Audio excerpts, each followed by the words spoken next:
სისტემა სადაც უნდა გეშინოდეს რომ დაგიჭერენ, დაგჯიან, რაღაცები ეს არ არის სწორი სისტემა. არც დემოკრატია უნაკლო სისტემა, მაგრამ დღეს პლანეტაზე უკეთესი არ არსებობს.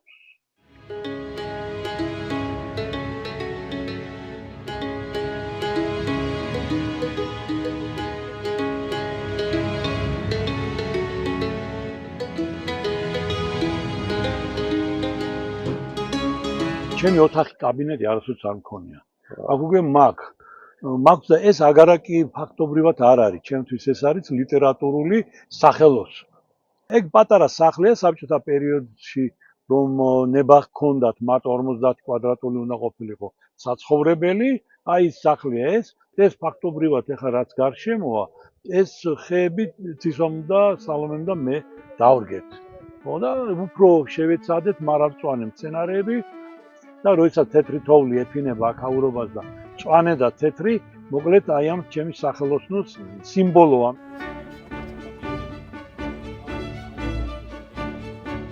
ეს არის ჩემი წიგნები, მამუკ, რომელიც აი თარგმნილია 25 ენაზე, ფაქტურად ჩემი რაღაცები, რასაც ვწერ, მაგრამ 20 ენაზე წიგნად გამოვიდა. წიგნად. ხო, აი ახლა აი პირველი რომელიც არის, მანდ ჩინეთში გამოვიდა და ვიყავი მან გუანჯოუში პრეზენტაციაზე.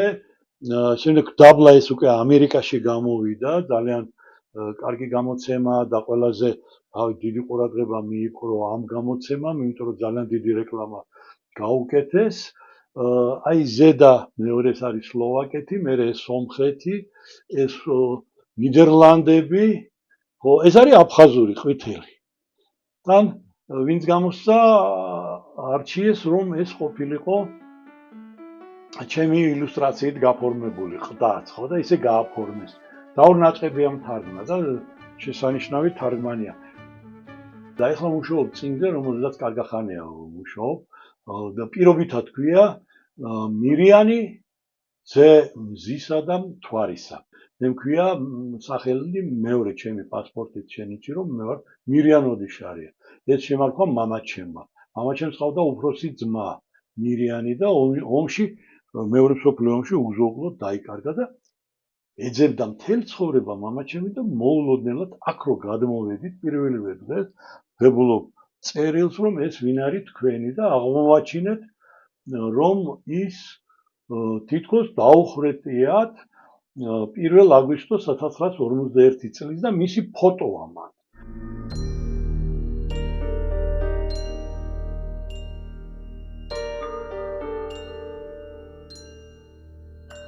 ხო და იმისგან საინტერესო ისტორიებია მასთან დაკავშირებული, რომ მე მინდა მასზე დავწერო წიგნი.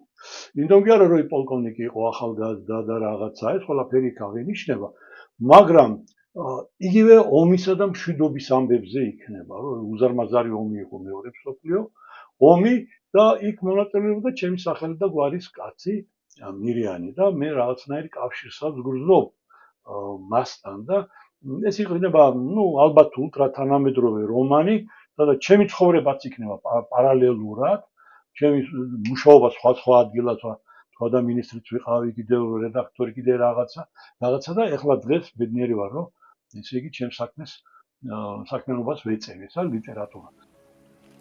მე აფხაზეთში დავიბადე, მამაჩემი იბრძოდა უმცროსი შვილი ოჯახით, 8 შვილიანი ოჯახი იყო მეორე მსოფლიო ომში, მირიანი იყო უფროსი და ეს ორნი იბრძოდნენ. მათ შორის იყო სხვაობა 13-14 წელი. უკრაინაში იბრძოდა მამაჩემი. ხო და სოხუმში გადმოიყვანეს რამდენჯერმე რომ დაიჭრა.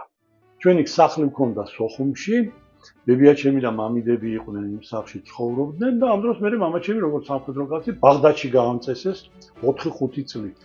დედა პედაგოგი იყო. მამაჩემის წყალობით ფაქტობრივად საქართველოს შევისწავლე კარგად და ბევრგან ვიყავი და პატარობიდან მე არ მიკვირდა ვთქვათ სად უნდა ყოფილიყავი ან მრავალეროვნული იყო საქართველო და ბიჭოლაჩემის სომხის ქალი მithumetes მაგრამ სულ ეს იყო ქართულ სომხური ოჯახი ქონდა მას და ჰარმონია იყო უზარმაზარი ვიცოლაჩენი არ გათხოვილა არ შეუქმნია სხვა ოჯახი ხო და ერთგული დარჩა მირიანის და მე ვყავდი რაღაც ისე გამორჩეულად უყვარდი და ჩემი ძმა ისე ვერ დადიოდა უმცროსი ხშირად სულ მე მიბარებდა და ასე რომ თბილისი მე ფაქტიურად გავიზარდე ოპერის გვერდით და იქ რეპეტიციები იყო ოპერის სულ მესმოდა ეს ხმები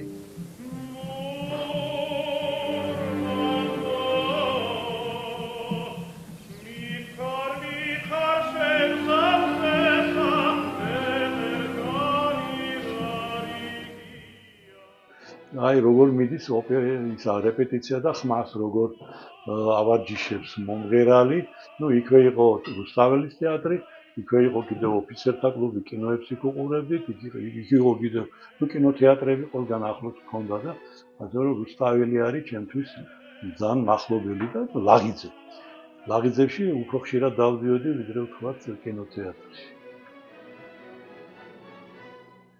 ხოდა მოგლის საბიშნელებები უამრავი მქონდა და ასე რომ მე უკვე პირველ კლასში რო ვიყავი წანჯიხაში შევედი მესამე კლასში უკვე მამაჩემი წავიდა უკვე იმიდან ჯარიდან ასე ვთქვათ არმიიდან და დაიწყო სამოქალაქო სექტორში მუშაობა და ჩვენ დაუბრუნდით სახლს და მესამე კლასიდან მე უკვე ვარ სოხუმის პირველ საშუალო სკოლაში და ეს პირველი საშუალო სკოლა დავამთავრე მერე ჩავერიცხე სოხუმის პედაგოგიური ინსტიტუტში რომელიც რო დაამთავრე 75-ში 1900 დიდი ხანი გავიდა 2 წლის შემდეგ გახდა უნივერსიტეტი ხო და მე იქ დავიწყე მუშაობა იქ მქონდა ბინა იქ დაიბადა ჩემი ქალიშვილი იმანაც პირველი სკოლა დაამთავრა მეუღლეს პირველი სკოლა დამთავრებული იყო და მე არსად არ ვაპირებდი წასვლას იმიტომ მანამდე მქონდა რაღაც წინადადებები რომ იქნებ გადმოხვიდე დედაქალაქში რომ ჩემი წიგნები გამოდიოდა მე რიცის თავარი რედაქტორი ვიყავი რაღაც არა მე არ მივდიოდი არსად ავტორები ამხავად ეს რომი რო არა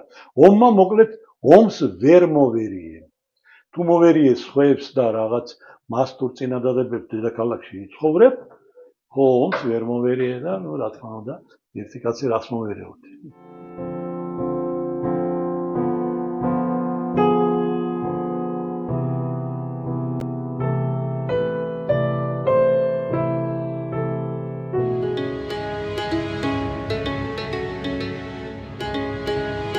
ბავშვობაში საბჭოთა კავშირის აღქმა ისეთი როგორიც იყო შეუძლებელი იყო იმიტომ რომ ჩვენ ახლა გვასწავლიდნენ რომ არგი ლენინს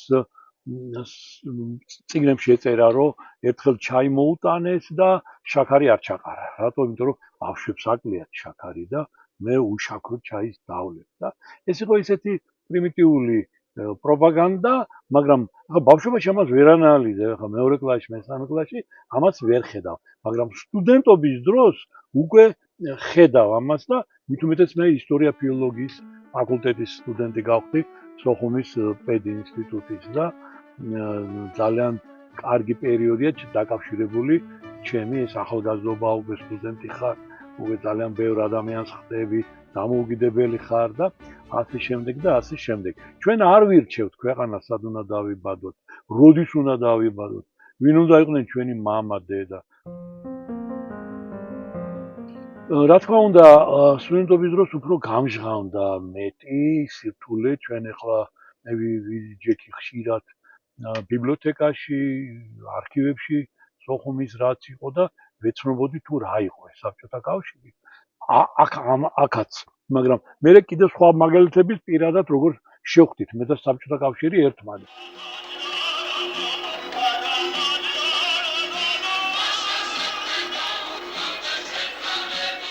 საბჭოთა კავშირი იყო რამდენიმე ანუ იყო 20-იანი წლები საბჭოთა კავშირი 30-იანი 40-იანი სულ გაძლო 70 წელს პლუს რაღაც ხო მაგრამ ესე იგი მე სულ თავიდანვე ვამბობდი რომ ცოტა გავეცანი ძალიან ისეთ მასალას თუ როგორ დაიხრიტა მეფის ოჯახი პატარა ბავშვები ავადმყოფი ბავშვი ჰემოფილით დაავადებული ალექსი პატარა ალექსი მისი დები ხო საბჭოთა ხელისუფლება როგორ მოეპყრა ბავშვს და მე სულ მქონდა კითხვა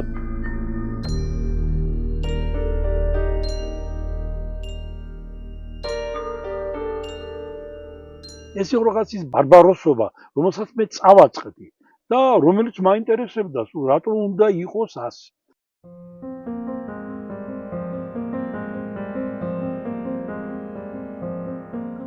საბჭოთა კავშირი ჩემი პერიოდის, ბრეჟნევის პერიოდია ესა, უკვე არის ძალიან კორუმპირებული ქვეყანა.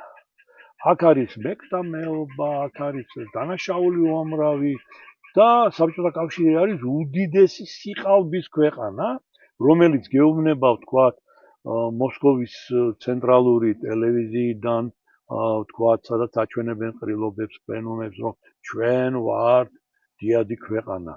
Тимшიც იყო, რომ от Москвы до самого Урала, да, я больше такой страны не знаю, где так вольно жил бы человек. Სადაც ასე თავისუფლად ცხოვრობს ადამიანი.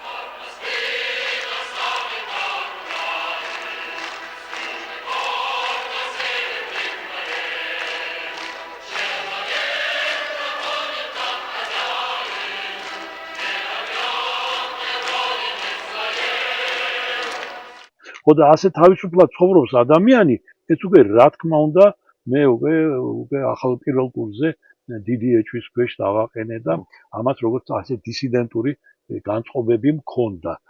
პირველი რომ შეჯახება, რომ შეიძლება კურსიდან კურსზე გადასულიყო ადამიანი, ფული ჩაედო, ესე იგი აი მასში სულ ბილეთში ან აი მეტრიკულს რო უძახიან, ხოდა დაეწერა ვიღაცას ნიშანი.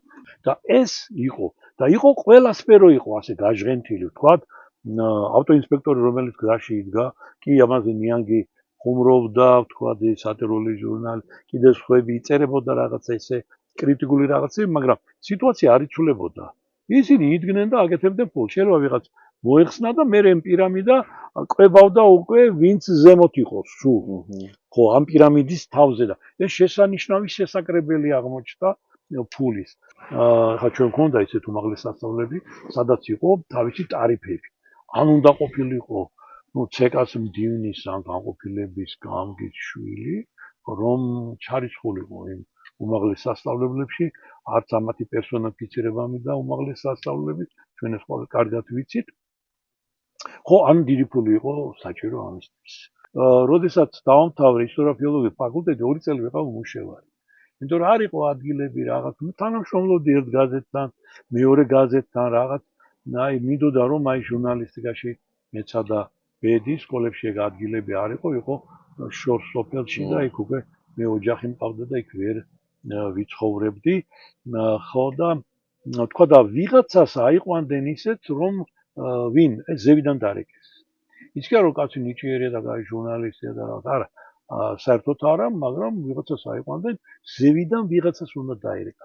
თქვათ რედაქტორისთვის, ამ მოადგილისთვის, ან ვიღაცისთვის უნდა დაერეკა. ეს უკვე კიდე აფერხებდა, ეს იყო მეორე შემბოჭველი ისა ქვეყნის განვითარების.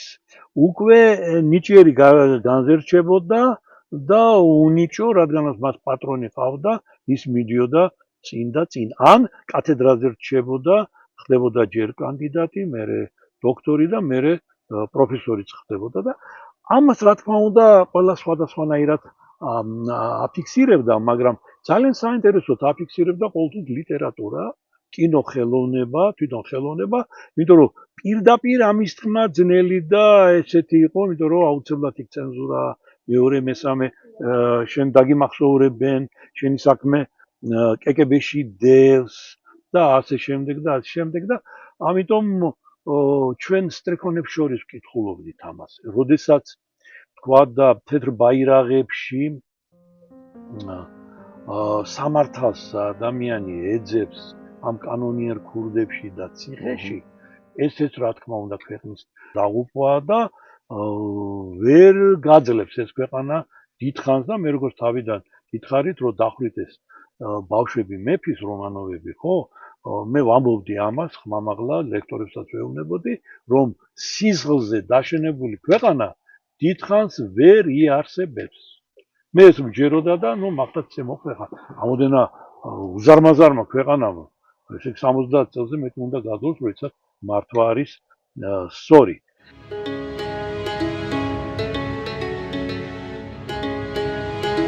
როდესაც დღეს საბჭოთა კავშირზე მიდის საუბარი, ხო, ბევრი სტერეოტიპია კიდე ამასთან დაკავშირებით. ხო, აი უბედურები იყვნენ, მონები იყვნენ და არ არის ეგრე. იმიტომ რომ ჩვენი ახალგაზრდობა, ჩვენი სტუდენტობა, ჩვენი პირველი სიყვარული, შემეცნება ამ მშვენიერი სამყაროსი, ეს იყო მშვენიერი, ჩვენ კიდევ მეორე არ ვირჩევთ ქვეყანას და დროს, გემებს მოქონდათ, მეზღვაურებს და ფარსოვში კეთს რო უძახით, ესე იგი საუცხო მუსიკა აკრძალული იყო ყველაფერი ჯინსებიო არ ჩაიცვათო, იმიტომ რომ ისა აქვს მოწამლულიაო მაგიო რაღაც ვირუსებითო და ამას ვყიდულობდით იქ ვეცნობოდით როკ-ენ-როლს თუ როგორ ჟღერს ეს დისკები გქონდა ამისი, გქონდა უამრავი ლიტერატურაც შემოქონდათ, ჟურნალები შემოქონდათ. ხანდახანდა სოხუმში განსაკუთრებულ სხვა საბჭოთა კავშირი იყო მეთქი, რომ გითხარით, აი ის კეკები, რომელმაც იცოდა, რომ ესენი ყიდულობენ ამ მუსიკას და ამ ჯინსებთან ერთად, აი რაღაცნაირად არ გვიშლიდა, ამას იყო ეს. ამიტომ მე ჩემთვის ეს ჩემი სიჭაბუგის წლებია და მე მიყვარს ეს წლები.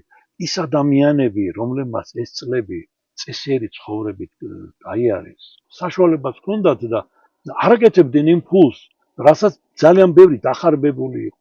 და მახსოვს მაშინ ბევრი ამბობდა, რომ ის კაციო, რა იყო მდივანარე, რა ადგილს აფუჭებსო რა. მაგრამ წესიერად მუშაობს ძალიანო რა. ძალიან წესიერად, ფული არ აქვს, წარმოგიდგენთ ხელფასიო რა.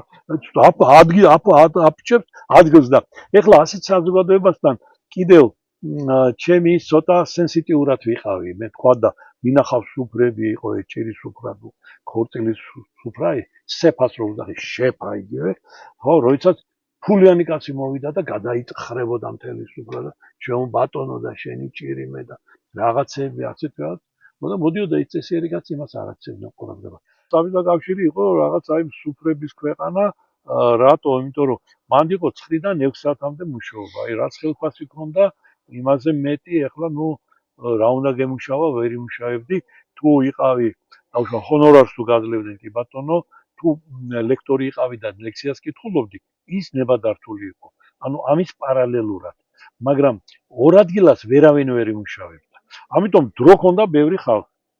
დამთავრდა სამუშაო საათი, აი საწავიდეთ, რა გავაკეთოთ, იმას გაიღვინო აქ, თან თუ ოჯახის ღვინოვია ოჯახში რომ დააყენებდნენ ხოლმე ესეთი ღვინოები, ხო და იმას რაღაცა და ძალიან მოგზალებული ვთქვა. თუ იყო ძეხვი და კვერცხი და კარტოფილი და ცოტა ყველი და ცოტა პური და მჟავე, იქ უკვე გაწყობილი იყო სუფრა და იქ უკვე იყო კეიფი. ეს სუფრა ეხმარებოდა ადამიანებს ეს პერიოდი გადაეტანათ. ხო, რა თქმა უნდა, ეს შემოსავალი იყო მინიმალური, შეუძლებელი იყო მასზე ესე ცხოვრება. ეხლა ამბობენ, რომ ესე დიდი ჭრა ქონდა რუბლიო, ეგო ამას იყიდი, მას იყიდი, კი შეიძლება მართალია დღევანდელ ლარებს რომ შეადარებ, მაგრამ მე ვიყავი სამუშაო რო დავიწყე, სოხუმის რაიონის რადიო მაუწყებლობის კორესპონდენტ ორგანიზატორი ასე 120 მანეთი მქონდა. ეს 120 მანეთი, მაგალითად ვიცოდი ხალხი, რომ ეს 120 მანეთს 100 მანეთს ხარჯავდნენ, ვითომ არაფერი რესტორანში რო შედიოდნენ. ერთი ნორმალური ისეთი კეიფი იყო რესტორანში, ძელი ჩემი ხელფასი. ამიტომ მომჭირნეთ, მამაჩემი სამხედრო რო იყო, სამხედრო პენსია ჰქონდა. მაგრამ პარალელურად ასევე ყოველთვის სადღაც მუშაობდა. ხო და ამიტომ მამაჩემის იმაზე ვიყავით. მე არ ყოფნიდა ეს მამაჩემს, მაგრამ ეზო ქონდა პატარა 600 კვადრატული მეტრი და მან ყვავილები მოიყვანა. ოფიცერმა კაცმა მოიყვანა ნაომარმა კაცმა ყვავილები და ამ ყვავილებს ყიდით. ეხლა საყოფაცხოვრებო სიტუაციიდან, აი ამ დაკვირვებიდან გამომდინარე, კიდევ ერთი რამ უნდა ვთქვა. თქვა და ვიღაცას ქორწილი აქვს. აი ქორწილი. ეს ფულიანი კაცი, რომელსაც ყველა ჩემო ბატონო შენი ჭირიმე და აი ესე ხდება, ის კაცი ფულის შეგროვება იყო. დასავლეთ საქართველოში განსაკუთრებულად იყო. ის გარო საჩუქარი მეუტანეთ, ფული უნდა შეგროვო. ამას შეგვონდა 100 მანეთი, აი ჩემი, თითქმის ჩემი ხელფასი, ვითომ არაფერი. ხო, მეორე ფულიანი, მესამე, ხო და აი ეს წესიერი ხალხი რო გითხარი, რომ აი ეს ხალხი რა ქნას წელებზე ხელს ფეხებს იდამს, რომ ამასაც არ ჩამორჩეს და 100 მანეთი თუ არა 50 მანეთი მაინც და რაღაც. ეს იყო ერთ-ერთი დიდი დამრტყმელი ძალა კიდევ აი ამ ისედაც გაღატაკებული ხალხის. საზოგადოებაში იყო უთანასწორობის დიდი შეგრძნება და ხელოვანი ხალხი ამას რა თქმა უნდა განიცდიდა. ჩემი დაკვირვებით ორი რამსულის ადამიანს ძალიან 99%. ერთს არა. ეს არის დიდი ფული გააკეთა, დაკარგა რეალობის გრძნობა და გახდა სხვა ადამიანი. ან დიდი პოსტი მიიღო სამსახურში, ხო, აწია თავი, ყველა ესე იგი ეფერება, შენჯინმე შენგენაცვალე, მე მახსოვს რაიკომის მდივანი ერთი, რომელსაც ყველა სახელი და მამის სახელით უფრო რუსულად იყო მაშინ, თქვათ და მიმართვა, თქვა და ნუგზარ პეტროვიჩ, თქვა და ნუგზარ პეტროვიჩ როგორ ახართ, ხო და მოხსნეს ესა. და ჩემ მეზობლად ცხოვრობდა, ხო და პირობითია ეს ნუგზარ პეტროვიჩი, ხო და ერთხელ ჩამოვიდა დაბლა, უკვე არ არის რაიკომის პირველი მდივანი. ხო და ჩამოვიდა დაბლა და ის მეზობლები, რომლებიც ნუგზარ პეტროვიჩს და თავს უხვრიდნენ მიწამდე, ხო, ეუბნები, ნუგზარ როგორ ახარ ძმაო? ხო და რაღაცა, აი ამან, ესე იგი, სადღაც დააჯინა, უკვე სულ სხვა იმაში მიუთითა, სხვა კუთხეში დაჯდა, ანუ სუფრაზე იყო თავში, ხო? სუფრის თავში იჯდა. ის აღმოჩნდა კუთხეში და ვერ აიტანა და იმ ფაქტით გარდაიცვალა, მე გულმა ვერ გაუძლო. ეს არ იყო ერთი შემთხვევა და ორი შემთხვევა. ანუ უცებ გრადაცია ხდებოდა სწრაფად.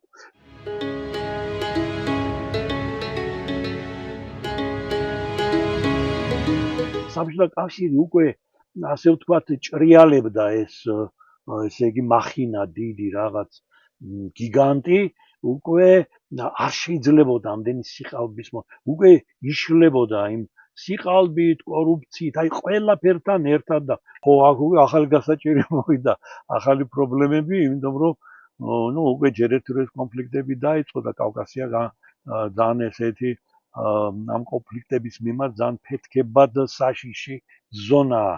კავკასიას ეს ალი უცებ მოედო. ანუ საბჭოთა კავშირი ვერ დაიშალა და ვერ დაშლიდნენ, არ იცოდნენ ისე რომ აი სახლი რო დაშალო ქვევიდან რო დაგეყარა მთელი 10 სართული თქვა თავი. აი საბჭოთა კავშირი ასე დაიშალა. ქვევიდან დაიშალა ეგ ყველაფერი და ზევიდან დააცვივდა. ანუ ადამიანებს არავინ არ გაუფრთხილდა. ანუ ადამიანებზე არც არასოდეს ფიქრობდნენ ანუ ძლიერნი ამ ქვეყნისა კომუნისტური იმდროინდელი ლიდერები და არც მერე ფიქრობდნენ ადამიანზე. ადამიანი არაფერი არ იყო მათთვის და გადაასახლება დამნაშავე მოგდა. ძალიან ბევრი ბავშვი შეეწირა ამას, ამ ყველაფერს. თუნდაც აფხაზეთის კონფლიქტი როგორც დაამთავრდა კიდევ უღელტეხილზე ვნახე რაღაც საშინელება, უღელტეხილზე ვნახე თითქოს ბიბლიის ფურცლებში მოვხდი. ხალხი იხოცება, გადადის, ეს არ იყო ჯარი რო იხევს უკან, ეს იყო ხალხი გადადის.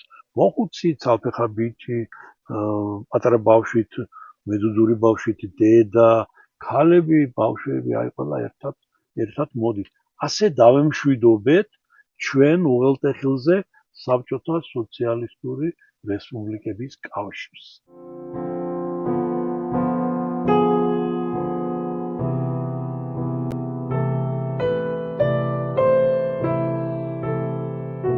ჩემი ოცნება, რომ ეს ბარბაროსული პერიოდი დაამთავრდეს, სადაც იარაღი ბევრად ძლიერია ვიდრე სიტყვა, ან წესიერი კაცის სიტყვა თუნდაც და გონიერი კაცის სიტყვა. ხო და როდესაც ეს მოხდება ერთ დროს, უახლოეს პერიოდში არ მოხდება. იმიტომ რომ მე კარგად ვიცი ადამიანი, კარგად ვიცი მისი ბუნება. უახლოეს პერიოდში არ მოხდება. ერთ დროს იძულებული ვიქნებით თუ გადავრჩით, რომ ასე სიტყვით მართოთ ქვეყანა.